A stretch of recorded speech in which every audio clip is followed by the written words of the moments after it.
अभी जो देवी यज्ञ भजन प्रार्थना के द्वारा जो हमारे मनों में, विचारों में, भावों में, वातावरण में सात्विकता, धार्मिकता, आध्यात्मिकता की भाव भावना जागृत हुई है, उसी को हृदय में समाहित करके आइए मिलकर के उस जगत नियंता परम पिता परमात्मा को स्मरण करें, नमन करें, धन्यवाद करें, प्रार्थना करें। इसकी अनंत कृपा और दया से हमारा जीवन जगत चल रहा है। इसने समस्त योनियों में से सबसे ऊंची पदवी मानव जीवन दिया, साधन सुविधाएं देकर के जो हमारे जीवन को चला रहा है, उसकी स्मरण करना, नमन करना हम सबका परम धर्म है। आइए मिलकर के हम सब लोग सामूहिक रूप से छोटी सी प्रार्थना करेंगे। ओम भूर्भुवः स्वः तत्सवितुर्वरेण्यं भर्गो देवस्य धीमहि धियो यो न प्रचोदयात्। ओम विश्वानि देव सवितुर्दुरितानि परासु यद्भद्रं तन्मयासु। ओम असतो मा सद्गमय तमसो मा ज्योतिर्गमय मृत्योर्मा अमृतं गमय। ओम शांति शांति शांति। ओम। यज्ञ की ब्रह्मा वैदिक विदुषी सम्मान्य डॉक्टर सम्मान्य उषा राय जी, सम्मान्य श्रीमती रामकली सिंह जी, हमारे सनातन धर्म के प्रधान सम्माननीय सुरेश जी, सम्माननीय श्री देवेंद्र पथिक जी, सम्माननीय श्री सुकर्म पाल जी और क्वींसलैंड प्रतिनिधि सभा के प्रधान सम्माननीय हमारे जितेंद्र देव जी, राजेश जी, हरिचंद जी, मैं सभी को बड़े सम्मान आदर पूर्वक सबको स्मरण करता हूँ, नमन करता हूँ। श्री हरिचंद जी ने सपरिवार जो बड़ी श्रद्धा भक्ति से सुंदर विधि विधान युक्त यज्ञ को संपन्न किया। आगत अनागत जो आ सके हैं और जो नहीं भी आ सके हैं, सभी की ओर से इस परिवार के लिए सब प्रकार की मंगल कामनाएं। परमात्मा सब प्रकार से इनको सुख, शांति, निरोगता, अनुकूलता, प्रसन्नता, रिद्धि, सिद्धि सब कुछ प्रदान करे, ऐसी हमारी प्रभु से कामना और प्रार्थना है। जिस प्रकार से आप सब लोग अपना मिल करके जो यज्ञ भजन प्रवचन के द्वारा अपनी वैदिक परंपरा को, अपनी भारतीय परंपरा को आगे बढ़ा रहे हैं, इसके लिए मैं सभी का साधुवाद करता हूँ, धन्यवाद करता हूँ, शुभकामनाएं देता हूँ। और जिस प्रकार से भारत की अपनी महत्वपूर्ण विशेषताएं रही हैं जो संसार में अन्यत्र नहीं मिलती हैं, उसमें से वेद की, यज्ञ की, आयुर्वेद की, आध्यात्म की, योग की, ये विश्व को भारत की महत्वपूर्ण देन रही है। और उसमें महत्वपूर्ण देन यज्ञ का रहा है। यज्ञ भारतीय संस्कृति का मूल आधार है। हमारी भारत की संस्कृति को यदि एक शब्द में कहना चाहें तो भारत की संस्कृति यज्ञीय संस्कृति है। हमारे भारतीय जीवन दर्शन में जन्म से लेकर के मृत्यु पर्यंत तक जीवन को यज्ञ से जोड़ा गया है। जन्म से लेकर के और अंत्येष्टि अंतिम यज्ञ, जीवन को, संपूर्ण जीवन को यज्ञ के साथ जोड़ा गया है। ये यज्ञ की अनंत महिमा है। वेद, शास्त्र, गीता, रामायण, महाभारत सभी में इस यज्ञ की उपयोगिता का, महत्व का और आवश्यकता का बहुत गहराई से चिंतन और विचार किया गया है। यज्ञ क्या है, क्या देता है, यज्ञ का क्या संदेश है, ये सारा का सारा हमारी इस यज्ञ प्रार्थना में आ जाता है। अभी हम सब लोगों ने मिलकर के बड़ी श्रद्धा भक्ति से यज्ञ रूप प्रभु हमने प्रार्थना की। यज्ञ क्या है, क्या देता है, इसकी प्रेरणा क्या है, संदेश क्या है, इसमें सब कुछ आ गया है। जिनको संस्कृत नहीं भी आती है, इस प्रार्थना के द्वारा उनको ये पता चलेगा कि इस यज्ञ में क्या मिलता है, यज्ञ से क्या लाभ है, हम यज्ञ क्यों करें, यज्ञ की क्या प्रेरणा है। इस छोटी सी प्रार्थना में सब कुछ भर दिया गया है। दूसरा, इस प्रार्थना में परमात्मा को यज्ञ रूप कहा गया है। परमात्मा यज्ञ रूप है। परमात्मा यज्ञ रूप क्यों है? इसलिए है, ये क्यों का जवाब आपको वैदिक चिंतन में आर्य विचारधारा में ही मिलेगा। 3 बार हमने आचमन क्यों किए, 3 समिधाएं हम क्यों डालते, ये सारे के सारे जो प्रश्न हैं इनका उत्तर वैदिक चिंतन में बड़ी सुंदरता से दिया गया है। परमात्मा को यज्ञ कहा। हमने आपने तो अभी यज्ञ को सर्वमयी पूर्णम स्वाहा कर लिया। परमात्मा का अखंड यज्ञ चल रहा है। सूर्य, चंद्र, तारे, नदियां, वनस्पतियां, ये सब यज्ञ कर रही हैं। और रात्रि को हम और आप सो जाते हैं, परमात्मा का अखंड यज्ञ चल रहा है। भोजन पच रहा है, खून बन रहा है, श्वास आ जा रही है, यज्ञ हो रहा है।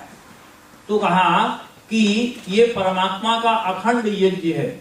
और यज्ञो वही विष्णु, ब्राह्मण ग्रंथों में सतपथ में आता है यज्ञो वही विष्णु।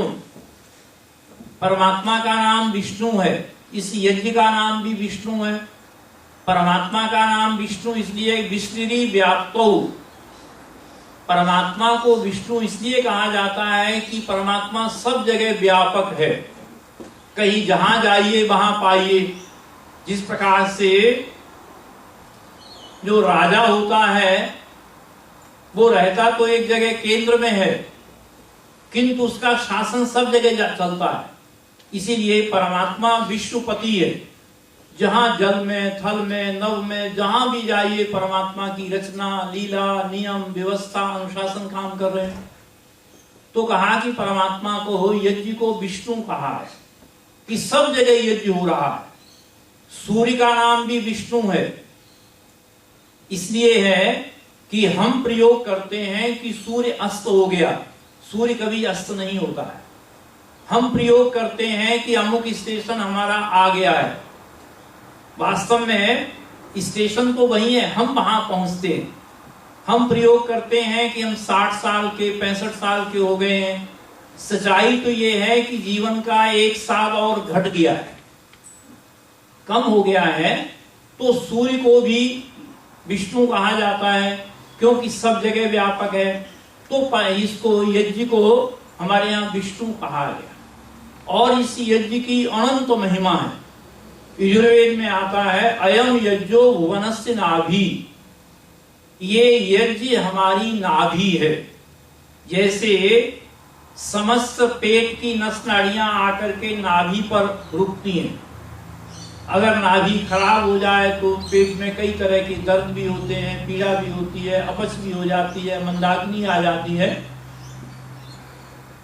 तो वैसे ही अगर नाभि ठीक है तो शरीर ठीक है। इसी प्रकार से सारी सृष्टि का मूल आधार जो है वो यज्ञ है। यज्ञ से दुनिया में अच्छा बांटने का, फैलाने का, देने का, प्राणी मात्र से जुड़ने का और कोई साधन नहीं है। इस यज्ञ के द्वारा उदाहरण के लिए 100 ग्राम घी एट ए टाइम हम 100 व्यक्तियों में इमीडिएटली इक्वल बांटना चाहते हैं तो कौन सी तुला है, तराजू है, बैरोमीटर है कि जिसके द्वारा 100 ग्राम घी को मैं 100 व्यक्तियों में इमीडिएटली सबको इक्वल बांट दूं। तो कहा कि आपने घृत को अग्नि को दिया, अग्नि ने वायु को दे दिया और वायु ने सर्वत्र सब जगह फैला दिया। जो कुछ भी हम इसमें आहुति देते हैं वो 1700 गुना बढ़कर के फैल जाती है। जो उदाहरण के लिए आज लोग पठित वर्ग जो पढ़ा लिखा है वो व्यक्ति कहता है कि खाने को तो लोगों को घी मिलता नहीं है और आप इसमें सुहा करके डाल रहे हैं। वो वास्तव में उनको ये बोध नहीं है। ये यज्ञ अपने में एक विज्ञान है, साइंस है, चिकित्सा है, थेरेपी है। इस यज्ञ के द्वारा अनेक रोगों की चिकित्सा होती है। 100 ग्राम घी अधिक से अधिक व्यक्ति 4 व्यक्ति खा लेंगे और यज्ञ में डाला हुआ घी न जाने कितने लोगों तक पहुंचेंगे। हम और आप बिना भोजन के, बिना पानी के, बिना मकान के, बिना गाड़ी के रह सकते हैं, मगर बिना श्वास लिए नहीं रह सकते। सांस के आधार पर ही जीवन चल रहा है। तो कहा हम शुद्ध लेते हैं और अशुद्ध निकालते हैं।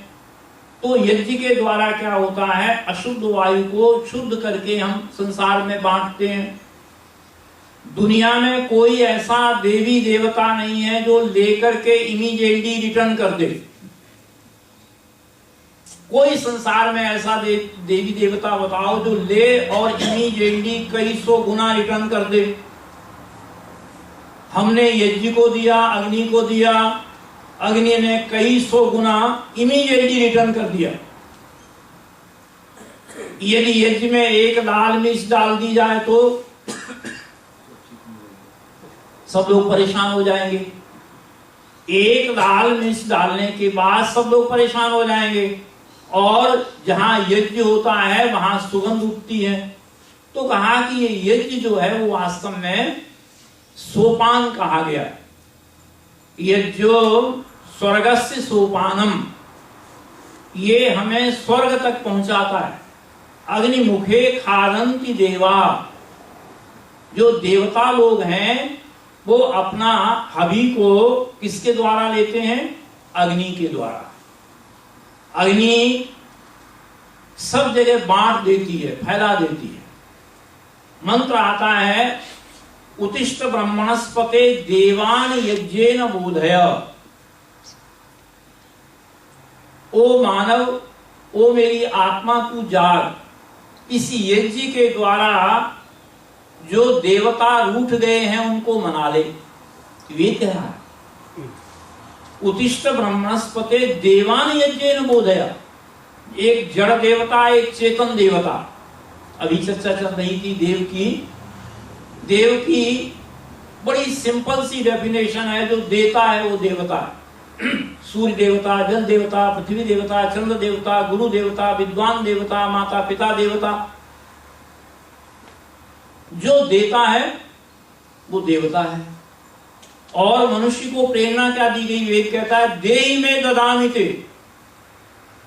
ऐ संसार के लोगों, जो परमात्मा ने तुम्हें दिया है तुम बांटते चलो, फैलाते चलो। जो देता है वो देवता बन जाता है। तो कहा कि जो जड़ देवता हमसे रूठ गए, ये सूर्य, चंद्र, तारे, पृथ्वी, जो प्रदूषण फैल रहा है, जो ग्लोबल वार्मिंग आ रही है, क्यों कि प्रदूषण बहुत अधिक फैलता जा रहा है। तो कहा इस यज्ञ के द्वारा जड़ देवताओं को भी मना लो और चेतन देवता, माता पिता, गुरु, विद्वान, धर्मात्मा, पुण्यात्मा जो व्यक्ति हैं उनको किसके द्वारा, इसी यज्ञ के द्वारा। और यज्ञ के 3 अर्थ किए गए, दान, पूजा, संगतिकरण। ये यज्ञ जो है वो देने की भावना लेके आता है। अर्थात आप घर में यज्ञ कर रहे हैं, आपकी पड़ोसी से टॉकिंग नहीं है, बातचीत नहीं है, आप यज्ञ के द्वारा अपने पड़ोसी को भी शुद्ध वायु दे रहे हैं। जो आपकी रसोई में कॉकरोच पड़ा हुआ है उसको भी आप प्राणवायु दे रहे हो। तो ये यज्ञ क्या करता है कि जोड़ता है। यज्ञ के द्वारा उपकार की भावना आती है, दान की भावना आती है। यज्ञ के द्वारा मनुष्य के अंदर देवत्व जागृत होता है। जैसे अभी श्री हरिचंद जी यजमान बने तो उन्हें पंडिता जी ने कहा यजमान। यजमान शब्द का अर्थ होता है जो यज्ञ करता है उसका मान बढ़ता है, माला पहनाई जाती है, पीत वस्त्र दिया जाता है, सम्मान किया जाता है, प्रशंसा की जाती है। तो ये यज्ञ क्या है, हमारा मान बढ़ाता है, सम्मान बढ़ाता है और प्रीति जोड़ता है। महाभारत में आता है हुतम दत्तम न नश्यति, यज्ञ में डाली हुई आहुति और दिया हुआ दान कभी नष्ट नहीं होता है, वो आगे तक अगले जन्म तक व्यक्ति को सहयोगी बनता है। वेद में आता है कि जिस घर में यज्ञ होता है उस घर में वो हरा भरा बना रहता है, धन धान्य बना रहता है, परस्पर प्रेम रहता है, एकता रहती है, सहयोग की भावना होती है। तो कहा कि यज्ञ जो है वो हमारे जीवन का आधार है और इस यज्ञ के प्राण क्या है, आत्मा क्या है और इसका सार क्या है। तो उत्तर मिलता है शास्त्रों में, यज्ञ के जो प्राण है वो स्वाहा है, यज्ञ की आत्मा इदं नमम है और यज्ञ की जो सुगंध है वो इसका सार है। प्रत्येक मंत्र के पीछे हम सुहा बोलते हैं, ये सुहा मंत्र का भाग है। जिन्हें मंत्र नहीं आते हैं और यज्ञ में उपस्थित हैं उन लोगों को सुहा जरूर बोलना चाहिए। ये क्या है, यज्ञ के प्राण है। सुआ शब्द का अर्थ है तुमने बहुत, इसमें जो वेद में कहा गया है, जो मंत्र में प्रेरणा दी गई है वो बहुत अच्छी प्रेरणा है, बहुत अच्छा उपदेश है, बहुत अच्छा परमात्मा का संदेश है। दूसरा सुहा शब्द का अर्थ है स्व माने अपना, हा माने छोड़ना। मैं सब कुछ खो के देख लिया, एक आपा खोना बाकी है। मैं सबका होके देख लिया, एक तेरा होना बाकी है। सुहा शब्द में यह भी भाव है कि व्यक्ति इसमें ईगो छोड़ता है। तो यज्ञ का सार क्या हुआ, सुहा। और सुहा के द्वारा हमारे अंदर भाव जागृत होता है, देने की भावना आती है, उपकार की भावना आती है। दूसरा इसकी आत्मा है इदं नमम, कि परमात्मा जो मैं इसमें डाल रहा हूं ये मेरा नहीं है। तुभ्यम वस्तु गोविंदम तुभ्यम एव समर्पये, मेरा मुझ में कुछ नहीं, जो कुछ तेरा तो तेरा तो को सौंपते क्या लागे मोय। ये सब कुछ पदार्थ किसके दिए हैं, परमात्मा के दिए हुए हैं। इसलिए बार बार दोहराया जाता है इदं नमम इदं नमम, परमात्मा इसमें मेरा नहीं है। ये तेरी कृपा से ही, तेरी दया से ही, तेरे उपकार से ही, तेरी मेहरबानी से ही हमें ये भोग पदार्थ मिले हैं, हम तुझे दे रहे हैं। तो बार बार निरंतर इसीलिए भाव दिया जाता है कि हम इसमें अहंकार छोड़े। जलती हुई अग्नि हमें बहुत कुछ प्रेरणा दे रही, अग्नि ऊपर की ओर जा रही है। वेद में आता है उद्यानम ते पुरुष नावयानम, अय मनुष्य तूने ऊपर उड़ना है, नीचे नहीं गिरना। तूने देवत्व को प्राप्त करना है। जैसे हमारे सम्माननीय जितेंद्र देव जी के आगे देव लगा हुआ है, महिलाओं के आगे देवी लगाया जाता है। क्या मैसेज है कि तुमने अपने जीवन में देव बनना है, देवत्व को प्राप्त करना है, मनुष्य से देव बन करके ऊंची पदवी को प्राप्त करना है। तो कहा कि अग्नि क्या कह रही है, ऊपर उठो। और अग्नि सब कुछ अपने में पचा लेती है, अग्नि अपने रंग में रंग लेती है। अग्नि में जो कुछ भी डालते हैं वो क्या अग्नि रूप बन जाता है। तो अग्नि क्या कह रही है कि दुनिया के रंग में मत रंगो, दुनिया को अपने रंग में रंग लो। काशी में कबीर से लोग चिढ़ गए थे बहुत से, क्योंकि कबीर ने बड़ा सीधा सच्चा जीवन का, जगत का, आत्मा का, परमात्मा का सीधा रास्ता बताया। तो वहां काशी के कुछ पंडित कबीर जी से चिढ़ गए और उन्होंने एक षड्यंत्र रचा कि कबीर जिस समय चौराहे से निकलेंगे तो एक वैश्या को लालच देकर के कहा कि जिस समय कबीर चौराहे से निकले उनका हाथ पकड़ लेना। और कबीर वहां से निकलते हैं, वैश्या उनका हाथ पकड़ लेती है कि पिछला हमारा हिसाब दे जाओ। कबीर उस वैश्या को साथ ले जाते हैं। थोड़ी देर के बाद जब वो घर से लौटते हैं तो कबीर आगे आगे थे और वैश्या पीछे पीछे थी। तो जो महापुरुष होते हैं, जो ज्ञानी पुरुष होते हैं, वो क्या करते हैं, संसार को अपने रंग में रंग लेते हैं। ऋषि दयानंद ने जो भी उनको सुना, जिसने भी देखा, जिसने भी उनको पढ़ा, उनको अपने रंग में रंग लिया। अमीचंद जीवन में जाने कितने दुर्गुण थे, दुर्व्यसन थे। अमीचंद को ऋषि दयानंद ने एक वाक्य बोला, अमीचंद तुम हो तो हीरे, कीचड़ में फंसे हुए, जीवन बदल गया। मुंशी राम जो श्रद्धानंद बने, जिन्होंने गुरुकुल कांगड़ी हरिद्वार की स्थापना की, बरेली में एक प्रवचन सुना, जीवन बदल गया।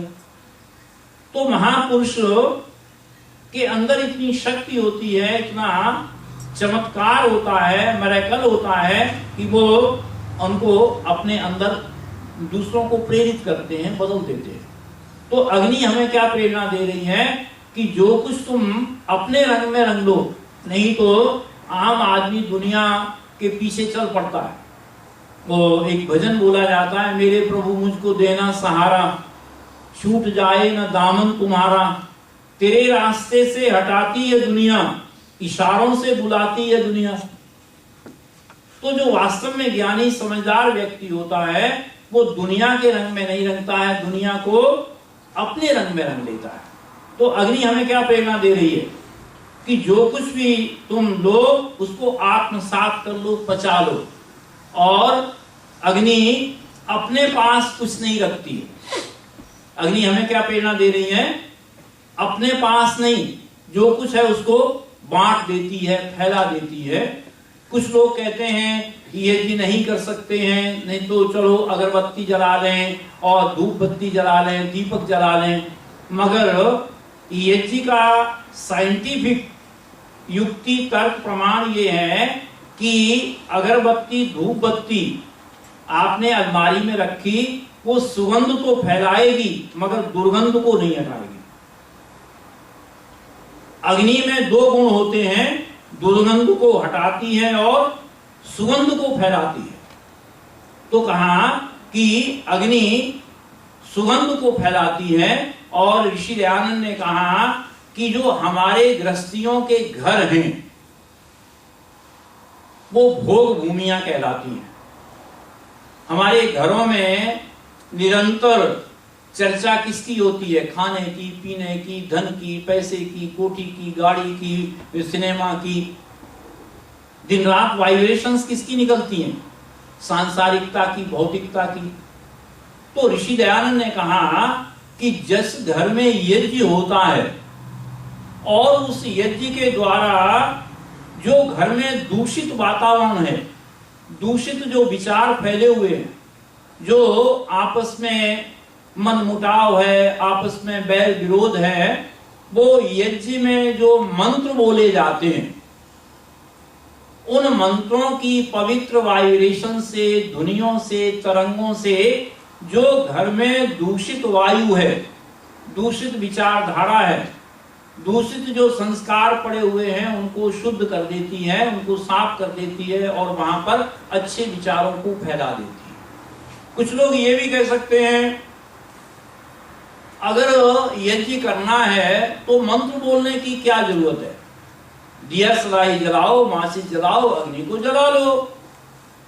मगर उनको मैं ये कहना चाहता हूं कि हवन कुंड की अग्नि दिया सलाई जलाने से तो जल जाएगी, मगर हृदय की जो अग्नि है, हृदय के अंदर जो विचार भावना है, वो हमारे अंदर नहीं जगेगी। अभी हम लोगों ने मंत्र बोलना है, मतलब उद्बुद्ध स्वाग्ने प्रति जाग्रही, समिधा को समर्पित करते हुए हमने परमात्मा से क्या प्रार्थना की कि परमात्मन जैसी अग्नि हवन कुंड में प्रज्वलित हो रही है, उद्बुद्ध स्वाजाग्रही प्रतिजाग्रही, परमात्मा मेरे हृदय मंदिर में भी वैसी अग्नि प्रज्वलित करो। गीता कहती है ज्ञानाग्नि सर्व कर्माणि भस्म सात कुरुते तथा। जब मनुष्य के अंदर ज्ञान की अग्नि प्रज्वलित हो जाती है तो उस समय दुरितानि परासुर, सारे दुर्गुण दूर हो जाते हैं। इसलिए हमारे यहाँ कहा ज्ञान की अग्नि को प्रज्वलित बना करके रखो। जब हम कोई कार्यक्रम करते हैं तो आरंभ में दीप प्रज्वलन होता है। ये जितने भी हमारे भारत के जो रिचुअल्स हैं, जितना भी कर्म कांड है, जितना भी विधि विधान है, इनके पीछे एक बहुत बड़ा साइंटिफिक मैसेज है। इनके पीछे एक लाइफ का बहुत बड़ा संदेश भरा हुआ है। तो दीप हम इसलिए प्रज्वलित करते हैं कि ये ज्ञान का दीप निरंतर जलता रहे, हमारे अंदर ज्ञान की अग्नि कभी बुझे नहीं। तो हम दीप प्रज्वलन इसलिए करते हैं कि जो ज्ञान है वो हमारे अंदर, और सारे दुखों चिंताओं का कारण व्यास ने महाभारत में लिखा, अज्ञानेन आवृतम ज्ञानम तेन मुह्यन्ति जन्तवः। गीता कहती है अज्ञान से ज्ञान ढका हुआ है, असत्य से सत्य ढका हुआ है, अधर्म से धर्म ढका हुआ है, शरीर से आत्मा ढकी हुई है और प्रकृति से परमात्मा ढका हुआ है। आम आदमी को बोध ही नहीं है। तो कहा कि वेद फिर कह रहा है हमें कि हिरण्मयेन पात्रेण सत्यस्य पीतम मुखम तत्वं पूषण अपावरणं सत्य धर्माय दृष्टे। वेद का बहुत अच्छा संदेश है। इन चमकते हुए पदार्थों से सत्य का मुख ढका हुआ है। ऐ परमात्मन, तू ऐसी कृपा कर कि इस अज्ञानता अविद्या के जड़ता के पर्दे को हटा दे, और जिससे मैं जीवन के सत्य को, आत्मा के सत्य को, परमात्मा को जान सकूं। तो यज्ञ के द्वारा हमें जीवन मिलता है। ऋषि दयानंद से सर सैयद अहमद, अलीगढ़ विश्वविद्यालय मुस्लिम यूनिवर्सिटी की जिन्होंने स्थापना की थी, सर सैयद अहमद जी ने एक बार प्रश्न किया कि आप जो यज्ञ का इतना बल देते हैं, प्रेरणा देते हैं, यज्ञ को का इतना संदेश देते हैं, इससे क्या लाभ होगा? अगर छोटा सा कोई यज्ञ कर रहा है उससे सबको लाभ कैसे होगा? तो ऋषि दयानंद ने उदाहरण बहुत अच्छा दिया कि देखो, एक पतीला, एक बटलोई हम दाल की बनाते हैं और उसमें जो छौंक लगाते हैं वो एक बहुत छोटा सा होता है, 2 तोले का होता है। पूरी दाल सुगंधित हो जाती है, प्रभावित हो जाती है।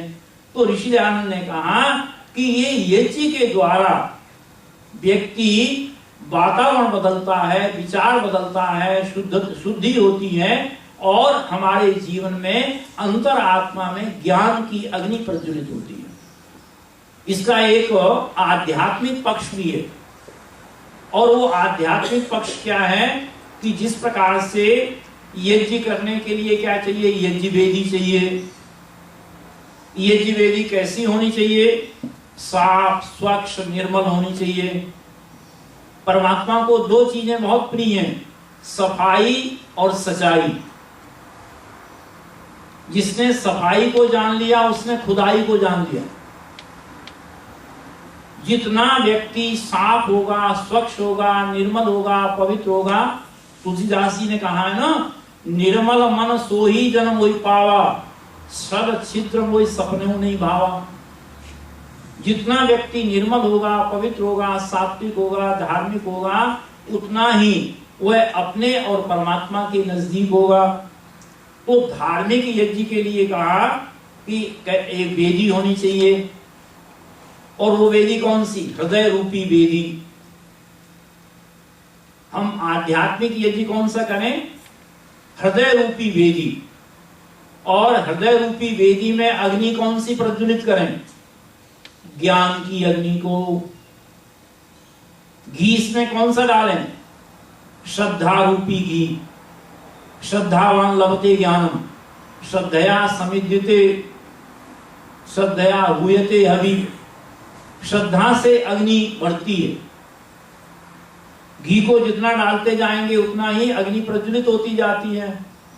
जितनी हमारे जीवन में श्रद्धा बढ़ती जाएगी उतना ही यज्ञ में हमें आनंद की प्राप्ति होगी। तो हमारा वेदी भी हो गई और उसमें अग्नि, ज्ञान की अग्नि भी हमने प्रज्वलित कर ली और श्रद्धा रूपी घी से हम आहुति दे रहे हैं। अब इसमें हम सामग्री कौन सी डालें? दुरितानि परासु, जो हमारे दुर्गुण हैं, दोष हैं, बुराइयां हैं, जो हमें निरंतर परेशान कर रही हैं, उनकी हम आहुति दे दें। आहुति शब्द का अर्थ होता है पुकारना। कीर्तन शब्द का अर्थ होता है परमात्मा की कीर्ति का गुणगान करना। आरती का अर्थ होता है आर्त होकर के बुलाना, बेचैन, व्याकुल, परेशान होकर के परमात्मा को बुलाना। तो आहुति का एक अर्थ होता है कि उस परमात्मा का आह्वान करना। इस समय यज्ञ जिस हवन कुंड में किया था, उस हवन कुंड की राख को अगर हम देखें तो कैसी है? सफेद। जब व्यक्ति आध्यात्मिक यज्ञ करता है और उसके बाद उसके जीवन में सात्विकता आ जाती। सफेद रंग हमारे यहाँ सात्विकता का, धार्मिकता का, पवित्रता का रंग माना जाता है। इस समय हवन कुंड को देखो जाकर के, तो जो भी सामग्री समिधा थी प्रज्वलित होने के बाद उनका रंग सफेद हो गया। जो व्यक्ति अपने जीवन में आध्यात्मिक यज्ञ करता है, बाहर का भौतिक यज्ञ नहीं कर पा रहा है, कोई बात नहीं। अगर वो प्रातः सायं बैठ करके अपने हृदय रूपी वेदी में ज्ञान की अग्नि को प्रज्वलित करके, श्रद्धा के घी को डाल करके अपने दोषों बुराइयों को उसमें आहुति बना करके डालता है, उसका जीवन सात्विक हो जाता है, पवित्र हो जाता है, धार्मिक बन जाता है। तो इस यज्ञ के द्वारा हम अपने जीवन को पूर्णता को प्राप्त कर सकते हैं। इसलिए भारतीय जीवन विचारधारा में जीवन को यज्ञ के साथ जोड़ा और कहा कि हम यज्ञ के द्वारा इस सारे संसार का उपकार कर सकते हैं। ऋषि दयानंद ने कहा कि कोई बात नहीं, आपको मंत्र नहीं आते, कोई चिंता की बात नहीं, आप ओम स्वाहा बोल करके, गायत्री मंत्र बोल करके, विश्वानि देव बोल करके यज्ञ को आप पूरा कर सकते हैं। तो वास्तव में हमारे यहाँ हम गृहस्थियों के लिए पंच यज्ञ का विधान है और वो पंच यज्ञ में पहला यज्ञ आता है ब्रह्म यज्ञ। फर्स्ट हमारी ड्यूटी क्या बनती है कि जिस परमात्मा ने हमें जीवन दिया, साधन सुविधाएं दी, हमारे जीवन को चला रहा है, उस परमात्मा का धन्यवाद करना। पहला हमारा सबसे पहली ड्यूटी बनती है ब्रह्म यज्ञ के द्वारा हम परमात्मा को स्मरण करें, धन्यवाद करें। परमात्मा को न माला की जरूरत है, न माल की जरूरत है। परमात्मा को राजी करना है तो अपने कर्मों के द्वारा, एमाल की जरूरत है। परमात्मा माला से नहीं, माल से नहीं, चढ़ावे से नहीं, परमात्मा को राजी करना है तो किसके द्वारा? अपने कर्मों के द्वारा। तो वास्तव में ब्रह्मा, जैसे अभी आपने यजमान बने थे और वर्ण किसका किया था? ब्रह्मा जी का। ब्रह्मा कहते हैं बृहत्वात्, जो बड़ा है, जो ऊंचे स्थान पर बैठा है, जो सब कुछ जानता है। तो वो परमात्मा क्या है? ब्रह्मा है और उसको हम स्मरण करें। आज दुनिया में परमात्मा के नाम पर बड़ा कंट्रोवर्सी है, बहुत विवाद है। वास्तव में परमात्मा कण कण में, अणु अणु में, सर्वत्र एक है। आप देखते हैं आपके देश का प्रधानमंत्री एक होगा, राष्ट्रपति एक होगा, सेनापति एक होगा और अगर अनेक हो जाएं तो झगड़े और विवाद हो जाएंगे। वैदिक चिंतन कहता है कण कण में, अणु अणु में, सर्वत्र विद्यमान एक परमात्मा की उपासना करो। महान पुरुषों का सम्मान करो, उनके चरित्र का अनुकरण करो। वैदिक चिंतन चित्र का सम्मान करता है और चरित्र की पूजा करता है। वास्तव में परमात्मा एक है और परमात्मा जन्म मृत्यु से परे है। परमात्मा शक्ति है, व्यक्ति नहीं है। परमात्मा शक्ति है, व्यक्ति नहीं है। और परमात्मा के अनेक नाम है, जैसे मैंने अभी कहा था विष्णु है, परमात्मा का नाम ईश्वर है, ईश रक्षण है। इंद्रो विश्वस्य राजति, अभी हम लोगों ने मंत्र बोला था स्वस्ति वाचन में, वह परमात्मा इंद्र है, वो सारे संसार में राज्य करता है, सब संसार का शासन करता है। तो परमात्मा के अनेक नाम हैं और परमात्मा को हम भगवान कहते हैं। ध्यान दीजिएगा, भगवान उपाधि है। भगवान उपाधि, जैसे मैं विद्यालंकार हूं, ये विद्यालंकार गुरुकुल कांगड़ी हरिद्वार की ये डिग्री है। मैं वहां पढ़ा हूं, उसके बाद मुझको डिग्री मिली है। डॉक्टर रिसर्च की है, उसके बाद मुझे डॉक्टरेट मिली है। भगवान उपाधि है।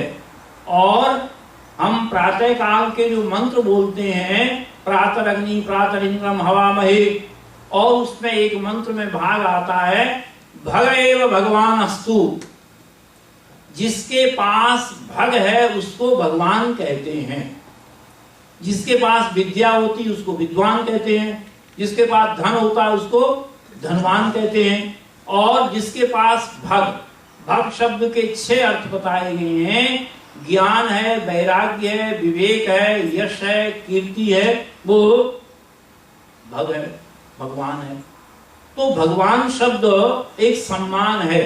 और हमारी भारतीय संस्कृति में एक बहुत अच्छा उदाहरण दिया गया है कि व्यक्ति भगवान बन सकता है। और उसका उदाहरण क्या है? भगवान राम, भगवान कृष्ण। ये महापुरुष थे, दिव्य आत्माएं थी, पुण्य आत्माएं थी। और इन्होंने अपने जीवन के द्वारा, कर्मों के द्वारा, आचरण के द्वारा, परोपकार के लिए जीवन समर्पित कर दिया। इसलिए संसार इनको क्या कहता है? भगवान कहता है। ध्यान दीजिएगा, ईश्वर और भगवान में अंतर है। परमात्मा 4 कार्य करता है। जो 4 कार्य करे उसको आप ईश्वर मान लीजिए, भगवान मान लीजिए, परमेश्वर मान लीजिए, परमात्मा मान लीजिए, कोई आपत्ति नहीं। पहला कार्य परमात्मा करता है, सृष्टि की, संसार को बनाता है। ये जड़ और चेतन जगत इतना फैला हुआ है, परमात्मा ने सारी सृष्टि बना दी। किस प्रकार से फूलों को देखो, पत्तों को देखो, पशुओं को देखो, पक्षियों को देखो, कुछ नहीं देख सकते हो तो अपने शरीर को देखो। दुनिया की सबसे कॉम्प्लिकेटेड मशीन है, रोटी दाल सब्जी, ब्लड बन रहा है। आप विचार करके देखिए, ये जो सृष्टि बनाई परमात्मा ने, और कोई नहीं बना सकता है। कोई व्यक्ति शरीर से निकले हुए दोबारा आत्मा को शरीर में नहीं डाल सकती। ये सारी चित्रम देवानाम उदगादनिकम हम संध्या में बोलते हैं। उद्वहंति केतवा दृश्ये विश्वाय सूर्यम। ये सूर्य, चंद्र, तारे, नदियां, वनस्पतियां, ब्रह्मांड सब उस परमात्मा की ध्वजा है, चिन्ह है, बता रहे। आज तक इतना विज्ञान जगत इतना एडवांस हो गया है, मगर आज तक कोई व्यक्ति ओरिजिनल चीज नहीं बना सका। मनुष्य जो कुछ भी बनाता है वो नकली बनाता है, परमात्मा जो कुछ भी बनाता है वो असली बनाता है। आप विचार करके देखिए, परमात्मा जो चीज बनाता है वो ज्वाइंटली बनाता है, इकट्ठा बनाता है, एक साथ बनाता है। मनुष्य जो कुछ भी बनाता है वो पार्ट पार्ट, हिस्से हिस्से, टुकड़े टुकड़े करके बनाता है। मेरे सामने माइक है, रॉड किसी ने बनाई, वायर किसी ने बनाया, इसका अंदर के सिस्टम किसी और ने बनाया। परमात्मा मां के उदर में पशु हो, पक्षी हो, कीट पतंग हो, ये नहीं कि सिर अलग बना दे, पैर अलग बना दे, धड़ अलग बना दे, एक साथ बनाता है, जॉइंटली बनाता है। आप विचार करके देखिए, परमात्मा जो कुछ भी बनाता है उसके लिए मटेरियल बाहर से नहीं लाता है, और मनुष्य जो कुछ भी बनाता है, एक मकान बनाने के लिए कारपेंटर भी चाहिए, इलेक्ट्रीशियन भी चाहिए, और प्लम्बर भी चाहिए, जाने कौन कौन चाहिए। माँ के उदर में बालक का निर्माण जिस समय होता है, उस समय परमात्मा बाहर से कोई आंख के लिए, टांग के लिए, हड्डी के लिए, कानों के लिए, बालों के लिए कोई बाहर से मटेरियल नहीं लाता है। आप विचार कीजिएगा, आपके गार्डन में जो खाद पड़ी थी 2 दिन पहले, उसमें से भयंकर स्मेल आ रही थी, बदबू निकल रही थी, वही बदबू तीसरे दिन चमेली का फूल बन जाती है, गुलाब बन जाती है, कैड़ा बन जाती है। ये इतना बड़ा मिरेकल कौन कर रहा है? ये सारी सृष्टि विश्वो कर्माणि पश्यति, वेद में आता है, अरे संसार के लोगों उस परमात्मा की रचना को देखो, लीला को देखो, नियमों को देखो, व्यवस्था को देखो, कार्यों को देखो। अंधा वह नहीं कहलाता है जिसकी आंखें नहीं, अंधा वह है जो देखता हुआ भी नहीं देख पा रहा कि परमात्मा इस सृष्टि को किस प्रकार से निर्माण कर रहा है। मेडिकल साइंस इतनी एडवांस है, मच्छर की टांग का कोई ऑपरेशन करके दिखा दे, बता दे, परफेक्ट ओके मशीन है। कोई आज तक कोई व्यक्ति अपने मन का जाकर के एक्सरे कराना, डॉक्टर को कहना, डॉक्टर साहब मेरे मन में बुरे विचार आ रहे हैं, बुरा भाव आ रहा है, मन ठीक नहीं है, अशांत रहता है, बेचैन रहता है, चिंता में रहता है, इसका एक एक्सरे दे दो। आप ध्यान रखिएगा, परमात्मा जो बना सकता है वो मनुष्य नहीं बना सकता, और जो मनुष्य बनाएगा वो परमात्मा। परमात्मा पेड़ बनाएगा, लकड़ी बनाएगा, मेज नहीं बनाएगा, टेबल नहीं बनाएगा। मनुष्य टेबल बनाएगा, पेड़ नहीं बना सकता है। ये तो है, विषय इतना विस्तृत है, व्यापक है, चाहे इस पे घंटों बोलते रहो। तो पहला कार्य परमात्मा क्या करता है? सृष्टि को बनाता है। दूसरा कार्य करता है, सृष्टि का पालन करता है। परमात्मा सबको भरे पेट सुलाता है, भूखे पेट उठाता है।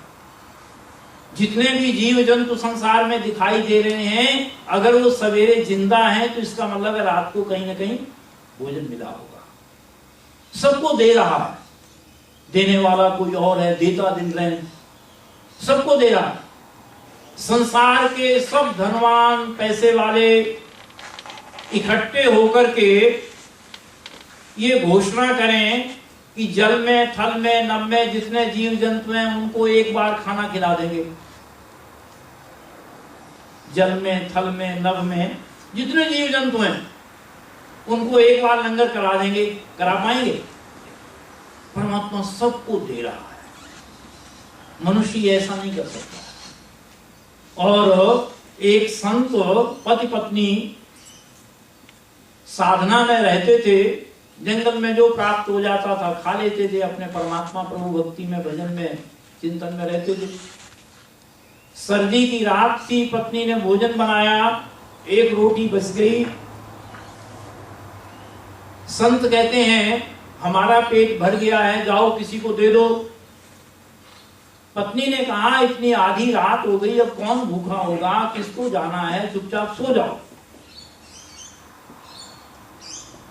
संत कहते हैं जाओ तो सही, दरवाजा खोलो तो सही, देखो तो सही। पति के कहने पे पत्नी दरवाजा खोलती है, देखते दीवार के साथ कोई खड़ा हुआ व्यक्ति कह रहा है आज सारी रात हो गई, भूखा हूं, कहीं नहीं मिला, बड़े परेशान। पत्नी रोटी को देकर के आती है और पति से पूछती है कि तुमने कैसे जाना कि बाहर कोई भूखा बैठा हुआ है? तो संत पति ने बहुत अच्छा उत्तर दिया।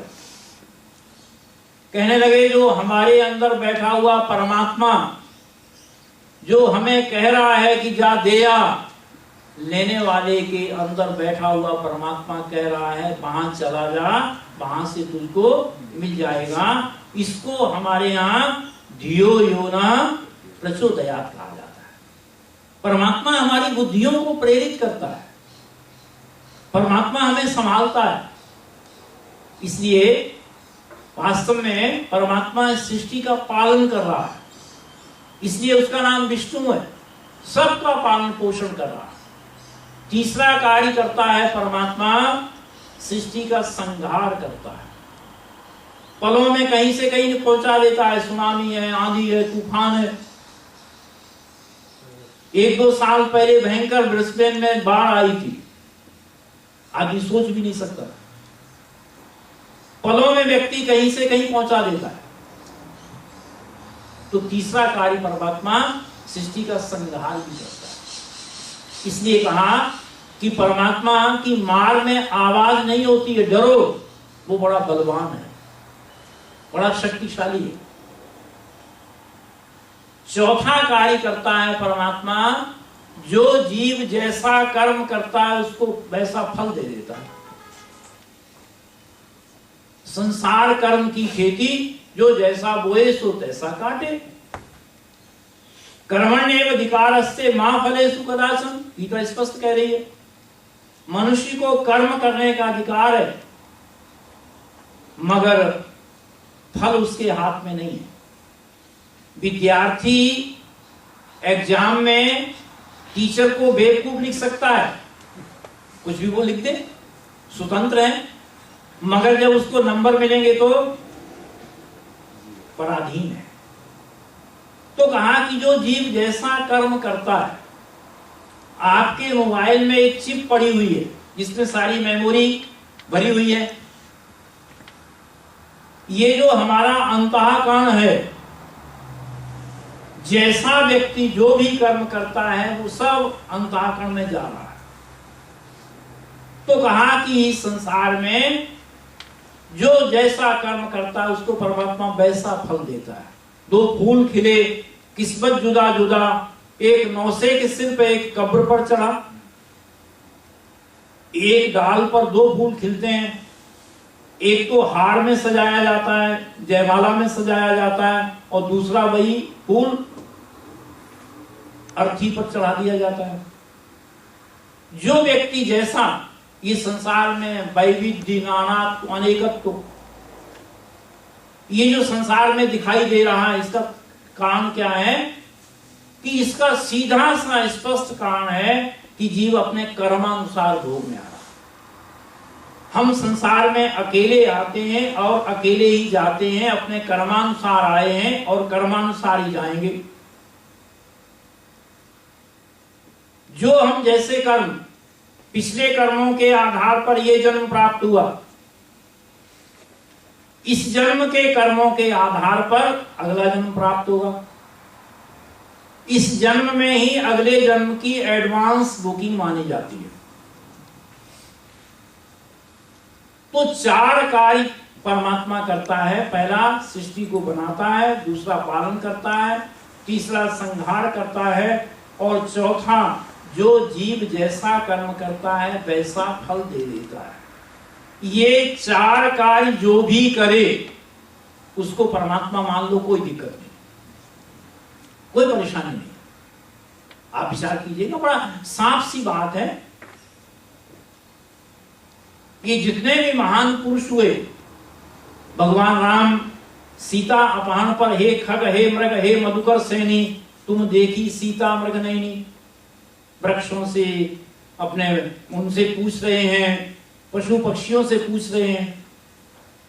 ध्यान रखना, मनुष्य सर्वव्यापक नहीं हो सकता और सर्वशक्तिमान भी नहीं हो सकता। परमात्मा सर्वव्यापक है, हम सर्वव्यापक नहीं है।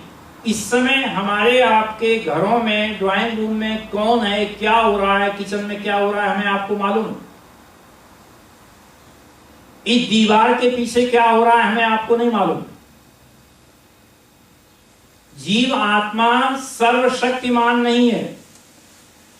मनुष्य टूटे हुए बाल को भी नहीं जोड़ सकता है। परमात्मा सर्वशक्तिमान है और सर्वव्यापक है। तो कहा कि परमात्मा ये जो 4 कार्य करे। आज परमात्मा के बारे में लोगों को बड़ी भ्रांतियां हैं, बहुत अज्ञानता है, अंधविश्वास है, अंधश्रद्धा है। दुनिया मानती है मगर जानती नहीं है। दुनिया परमात्मा को रिचुअल मान रहे हैं। अगर आपसे पूछा जाए कि आपने आर्य विचारधारा को, वैदिक विचारधारा को, वेद की विचारधारा को, ऋषि दयानंद की विचारधारा को क्यों फॉलो कर रहे हैं, क्यों का जवाब आना चाहिए। अगर आपसे कहा जाए हमारे पूर्वज, हमारे माता पिता, हमारे बुजुर्ग लोग उस परंपरा को निभा रहे थे, नहीं। आज का बच्चा पढ़ा लिखा, विज्ञान है, तर्क है, बुद्धि है, लॉजिक से बात करता है। हम हिंदू इसलिए हैं, हमें हिंदुत्व की जो आइडियोलॉजी है, हिंदुत्व का जो जीवन दर्शन है, वो हमें पूर्णता की ओर ले जाता है। हमारा इस मानव जीवन का उद्देश्य बताया। Eat drink and B Mary, खाओ पियो मौज करो, ये तो पशु ही करते हैं। हम आर्य विचारधारा इसलिए हमने अपनाई हुई है, आप लोगों ने इस विरासत को, परंपरा को आगे बढ़ा रहे हैं कि इस विचारधारा में आपको बौद्धिक विचार मिलता है, आत्मिक चिंतन मिलता है, सीधा सच्चा सरल मार्ग मिलता है। आपको आत्मा का, परमात्मा का, जीवन का सही तरह से जीने का ढंग तरीका बताया जाता है और कहा जाता है न हर भूलो न जग भूलो। इस संसार में रहते हुए, जिम्मेदारियों को निर्वाह करते हुए हम अपनी जीवन यात्रा को पूरा करें। समय की सीमा और मर्यादा है। विचार को बहुत कुछ कहा जा सकता है। तत्काल बुद्धि में जो मुझे अभी आया तो कहा थोड़ा सा ये जी पर आप रखिएगा। मैंने कहने का प्रयास किया है, ज्ञान अनंत होता है, पूर्ण ज्ञानी परमात्मा होता है।